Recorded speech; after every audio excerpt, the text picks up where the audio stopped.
एक इसी पे बात कह देते हैं कि सियासत गरीबों पे जी कुछ इस कदर एहसान करती है अच्छा कि आंखें ले लेती है और चश्मा दान करती वाह, है। तो शायरी बोल रहा है महाराजा। आपको बता दें कि गोपालगंज एक ऐसी धरती है जो राजनीति के लिए शुभ मानी जाती है। आज हमारे साथ जो व्यक्ति बैठे हुए हैं, जो फ्रेम में दिख रहे हैं, ये कोई साधारण परिचय के व्यक्ति नहीं है। इनका परिचय बिल्कुल ही असाधारण है। बता दें कि छात्र राजनीति से इन्होंने अपने जीवन की शुरुआत की थी। हालांकि एक बार ये विधानसभा का चुनाव भी लड़े हैं एनसीपी के टिकट पे। कोई विशेष सफलता नहीं मिल पाई, लेकिन फिर भी क्षेत्र में बने रहे। आपको बता दें कि कुशल समाज सेवी के साथ साथ एक अधिवक्ता हैं और फी लेके लोगों का वकालत करते हैं। लेकिन ना जाने कब इनके मन में आया कि बिना फीस का वकालत किया जाए और वो भी जनता का वकालत किया जाए। आज हमारे साथ बात करने के लिए हैं युवा नेता सचिन सिंह जी, जो कि बीएसपी के जिला प्रभारी भी हैं। बहुत बहुत स्वागत है सर। चलिए, बहुत बहुत धन्यवाद आपको भी और आपके चैनल के सभी दर्शक और सब्सक्राइबर्स। आप तो एक अधिवक्ता हैं और किसी भी व्यक्ति के लिए अगर काम आप करते हैं तो एक रकम लेते हैं और उस रकम को लेने के बाद आप उसका केस लड़ते हैं। कब ख्याल आ गया कि ये मुफ्त वाला काम किया जाए, जनता का वकालत करने के लिए राजनीति में आ गए? ठीक है, वकालत हम करते हैं तो वकालत एक पेशा है जी। तो वकालत के प्रोफेशन में है तो मान लीजिए कि मेरा भी परिवार है, चाहे हर चीज़ है, बिल्कुल। चाहे अपना कुछ काम अगर किसी का करना है, मेहनत करना है तो मेहनताना लिया जा सकता है, उसमें कोई जी बिल्कुल बुरी बात नहीं है। लेकिन मैं शुरू से ही मैं 2005 से छात्र राजनीति में सक्रिय रहा जिला में। जी। छात्र नेता के रूप में हमेशा संघर्ष करते रहा सड़क पर, हमेशा छात्र युवा किसान हर जाति समाज वर्ग के लोगों की लड़ाई लड़ा, दबे कुचले गरीब गुरबा जो भी मेरे पास आया। मैं यहाँ ठेला रिक्शा कल्याण संघ भी बनाया था अच्छा। जिला में और उनकी भी लड़ाई लड़ी और अन्य कई तरह की आंदोलनात्मक गतिविधियों में मुझे मुकदमे भी मुझ पर हुए, मुझे जेल भी जाना पड़ा, लेकिन मैं पीछे नहीं हटा, जनता के लिए हमेशा लड़ते रहा और लड़ने का काम किया हूँ। तो एक वकील को जेल कौन भेज देता है? उस समय मैं वकील नहीं था, मैं पढ़ता था, छात्र नेता था। जी। कमला राय महाविद्यालय से मैंने ग्रेजुएशन किया, एमए किया पॉलिटिकल साइंस से जी। और उसके बाद पाटलिपुत्रा यूनिवर्सिटी से मैंने एलएलबी किया। जी। 2011 में मैं पंचायत चुनाव लड़ा अपने पंचायत में, नया था, लोग विश्वास नहीं जता पाए, लोगों में मैंने अपना छाप नहीं छोड़ पाया, तो जिसकी वजह से उसमें हार हुई। लेकिन 16 में मेरे चुनाव में, चूँकि वो समय रिजर्व हो गया था, महिला सीट था, मेरी शादी नहीं हुई थी, तो माता जी को मैं लड़ाया, माता जी मुखिया हुई 16 में, मोहम्मदपुर इलामी पंचायत है बरौली प्रखंड का। और मैं निरंतर काम किया, प्रयास किया, लोगों के बीच में रहा और पूरे ज़िले में, यह नहीं है कि बरौली ही, बैकुंठपुर ही, गोपालगंज, पूरे ज़िले में पगरा से प्यारेपुर तक कोई ऐसा प्रखंड नहीं है, पंचायत नहीं है जहाँ मुझे लोग नहीं जानते हों और मैं वहाँ के लोगों के लिए लड़ाई नहीं लड़ा हूँ। मतलब पूरे ज़िले में मेरी पहचान है, अपने मुँह से अपनी बड़ाई क्या कर। सर, जब लोग आपको ढूंढते हैं और वहाँ आपको पाते हैं, कैसे संभव कर पाते हैं आप वहाँ जाना, वकालत एक तरफ आपकी अपनी फैमिली लाइफ, साथ ही साथ राजनीति कर पाना, लोगों का सुन पाना, भी हर छोटे बड़े कार्यक्रम में भी नज़र आते हैं। सभी कार्यक्रमों में, सभी जगह सामंजस्य बैठा के अपने वकालत को देखते हुए भी मैं जाने का प्रयास करता हूँ, जाता हूँ, पहुँचता हूँ। जी। और निरंतर प्रयासरत रहता हूँ कि किसी चुनाव आप कहाँ से लड़ेंगे? आप वैसे तो पूरे जिला के प्रभारी हैं और पूरा जिला में एक आपका अपना छाप है, एक छवि है, हर जगह लोग याद करते हैं, सचिन सिंह को लोग जानते हैं। ऐसा नहीं है कि मतलब सचिन सिंह को गोपालगंज की राजनीति से अलग कर दिया जाए, दरकिनार कर दिया जाए, इग्नोर कर दिया जाए, हर कोई जानता है। देखिए, कोई भी बच्चा जब पढ़ता है उसी समय तय करता है कि हमको क्या करना है। जी। जब मैट्रिक पास करता है तो तय कर लेता है कि हमको किस क्षेत्र में जाना है। मेरा पारिवारिक बैकग्राउंड है सरकारी नौकरी का, मेरे बाबा सरकारी नौकरी में थे, पिताजी रहे हैं, चाचा जी हैं, अभी भी मेरे परिवार में बहुत माने लगभग लोग सरकारी नौकरी में, लेकिन मैंने अपने जीवन को समाज सेवा और राजनीति में समर्पित कर दिया। और मैं इस रास्ते को चुना कि ना मुझे समाज सेवा करना है, राजनीति करना है, इसी माध्यम से लोगों के बीच में रहना है, लोगों की सेवा करना है, मतलब अपने कैरियर को इसी में हमको बनाना है। चुनाव कहाँ से लड़ेंगे? चुनाव चूँकि मेरा जन्मभूमि है बरौली विधानसभा में, मोहम्मदपुर इलामी, जी। और काफ़ी पिछड़ा हुआ विधानसभा क्षेत्र है। पूरे 6 विधानसभा में गोपालगंज में सबसे कम विकास अगर कहीं हुआ है, सबसे पिछड़ा अगर विधानसभा कोई है तो बरौली है। विकास हुआ ही नहीं है और लोग ऐसे ही राम प्रवेश बाबू को जिता देते हैं। ऐसे ही जिता देते हैं, जात पात, ऊंच नीच, धर्म के नाम पे लोगों में भ्रम फैला के, लोगों को तोड़ के, लोगों में एक दूसरे से लड़ा के, लोगों को दिग्भ्रमित करके ये लोग चुनाव जीत जाते हैं, लेकिन किए कुछ नहीं है। क्या इस बार आपको लग रहा है कि उस सारे बैरिकेडिंग को तोड़ पाएंगे आप? एकदम तोड़ पाएंगे। हम पिछले चुनाव भी एनसीपी से लड़े थे तो लोगों को जगाने का काम किए थे। मान्यवर काशीराम जो हमारे बसपा के संस्थापक रहे हैं, उन्होंने कहा था कि पहला चुनाव प्रचार के लिए, दूसरा चुनाव जीतने के लिए लड़ना जी, जी। चाहिए। तो मैंने पहला चुनाव लड़ चुका हूं प्रचार के लिए, अब इस बार जीतने के लिए हम लोग लड़ेंगे। अब बरौली में क्या हुआ है यह किसी से छिपा नहीं है। जनाधार क्या है आपका? जनाधार मेरा है कि लोग हैं, लोग के बीच में रहते हैं, छात्र जीवन से ही राजनीति में रहे हैं। क्या मतलब जात की राजनीति करते हैं कि जमात नहीं, की? हम जमात की राजनीति करते हैं, हम लोग जात की राजनीति नहीं करते हैं। हम लोग सर्व समाज को लेकर चलने की बात करते हैं। सर्व समाज में समानता आए, सभी लोग शिक्षित हों, सभी लोग आर्थिक रूप से, राजनीतिक रूप से, सामाजिक रूप से सबल हों, इसके हम लोग पछता रहे हैं। यह जब होगा तभी जाके हमारा देश आगे बढ़ेगा, समाज आगे बढ़ेगा।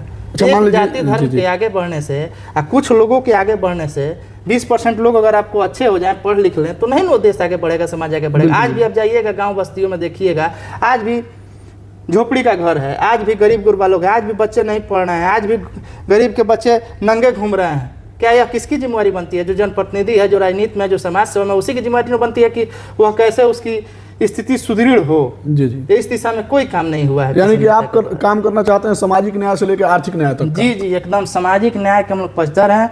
बाबा साहब भीमराव अंबेडकर का जो सपना था कि शिक्षित बनो, संगठित हो, संघर्ष करो, और जो उन्होंने कहा था कि सबको समान रूप से समानता समाज में आए, ऊंच नीच, जात पात, धर्म का बात न हो, इंसानियत की बात हो, सबको समान रूप से देखा जाए, सबकी समान रूप से प्रोग्रेस हो, इस दिशा में हम लोग उनके विचार को लेकर आगे बढ़ रहे हैं। देखिए, देश में गांधीवाद का राज चल गया, राष्ट्रवाद का राज चल गया, लेकिन अब अम्बेडकरवाद का राज चाहिए। और अम्बेडकरवाद का राज जब तक नहीं आएगा, अम्बेडकर का सोच जब तक डेवलप नहीं होगा, अम्बेडकर के विचार से लोग प्रभावित और प्रेरित नहीं होंगे, तब तक समाज, देश आगे नहीं बढ़ेगा। अच्छा, एक बात बताइए, अगर आपकी पार्टी और आपके क्षेत्र की, आपके विधानसभा क्षेत्र की जनता अगर आपके ऊपर विश्वास जताती है और आपको विधायक बना देती है, तो विधायक जी का पहला काम क्या होगा क्षेत्र के लिए? देखिए, विधायक जी जो अभी वर्तमान में है, उन पर वर्तमान वाला छोड़ दीजिए, आप अपने यही बताइए। तो हम अपना यह बताते हैं कि देखिए, उनका चर्चा हम उनसे कर लेंगे। प्रत्येक पंचायत में एक पुस्तकालय, वाचनालय होना चाहिए जी, जहाँ बच्चे पढ़ सकें, बैठ सकें।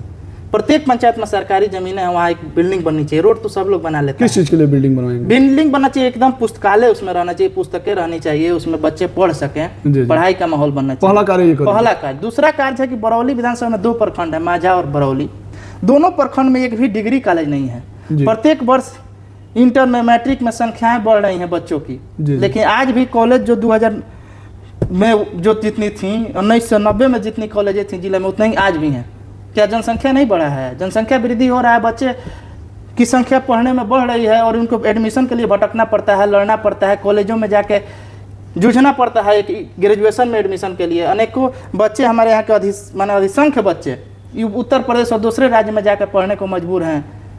यानी कि आप विधायक जी बनेंगे तो दूसरा काम ये करेंगे? दूसरा काम, डिग्री कॉलेज और शैक्षणिक माहौल वहाँ बने, और शिक्षण माने उच्च स्तरीय शिक्षण संस्थान बरौली में स्थापित हो, इसके लिए हम काम करें। जैसे बैकुंठपुर में हुआ है, जी जी बिल्कुल, पॉलिटेक्निक कॉलेज हुआ, ITI कॉलेज हुआ, अनेक उद्योग धंधे वहाँ लगे हैं, वो आप अपने वहाँ भी चाहते हैं? बरौली में हम चाहते हैं। क्यों बैकुंठपुर में होगा जी? बरौली में क्यों नहीं होगा? क्यों कुचायकोट में सैनिक स्कूल बनेगा, कुचायकोट में पॉलिटेक्निक बनेगा, सब बनेगा, और बरौली में नहीं बनेगा? बरौली में आज तक हुआ क्या है? 25 साल में कुछ नहीं हुआ है। 25 साल से विधायक जी हैं, लेकिन उन्होंने कुछ काम नहीं किया है। केवल 12 बजे तक सोते हैं, और लोग, कुछ लोग उनके कहते हैं कि जानते नहीं, विधायक जी कुछ के बनावे नहीं, तब बिगाड़े नहीं ना, तब बिगाड़े खातिर विधायक कोई बनता है कि बनाने के लिए बनता है? तो बनाना चाहिए ना जी, इसीलिए लोग वोट दे देते हैं। तो इस बार लोगों का माइंड बदल पाएंगे? एकदम हम अपनी काम करेंगे, लोगों को जागृति लाएंगे, लोगों के अंदर, लोगों को जागरूक करेंगे, लोगों को बताएंगे। लोग अगर जागरूक हो गया, जागृति आ गई लोगों में, तो ठीक है। लोग आपको वोट कहाँ देगा? पौवा मुर्गा नहीं बांटेंगे तो लोग वोट कहाँ देगा आपको?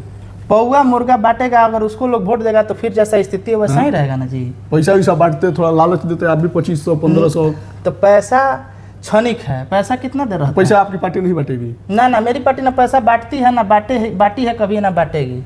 हम लोग पैसा की राजनीति नहीं करते हैं। पंचायत में भी चुनाव जीते थे जी, तो आप पता कीजिएगा मेरे बारे में, मात्र मेरा 20,000 रुपये खर्चा हुआ था, नॉमिनेशन से लेकर गिनती तक। 20,000 में मुखिया बन गए? जो लड़े था, जो 2 नंबर था, उसका 20 लाख खर्चा हुआ था।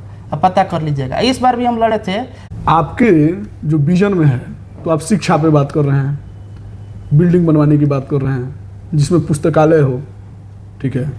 उसके बाद आप चर्चा कर रहे हैं कि यहाँ पे पॉलिटेक्निक कॉलेज हो या फिर ITI कॉलेज हो, इन सारी चीज़ों पे आप चर्चा कर रहे हैं। महाराज कुछ देने लेने की बातें नहीं कर रहे हैं। पौवा मुर्गा नहीं बांटिएगा, या फिर कुछ महिलाओं को, बुजुर्गों को नहीं दीजिएगा, लोग वोट कहाँ देगा?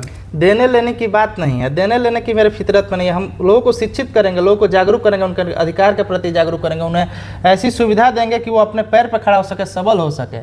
इस दिशा में काम करेंगे। जी जी, इस दिशा में काम करना है हमको, यानी कि इस योग्य बना देंगे कि लोग खुद कमा के अपना घर खुद भर कमा सकता के है। घर भर सकता है। जी 200 रुपया, 500 रुपया, 1000 रुपया, 2000 रुपया वो क्षणिक है, जी जी, वो आज देगा कल खत्म हो जाएगा। लेकिन यानी कि जो आज शिक्षित की हो व्यवस्था जाएगा- नहीं, आप आजीवन की व्यवस्था करना चाहते हैं। जी जी, जैसे अच्छा।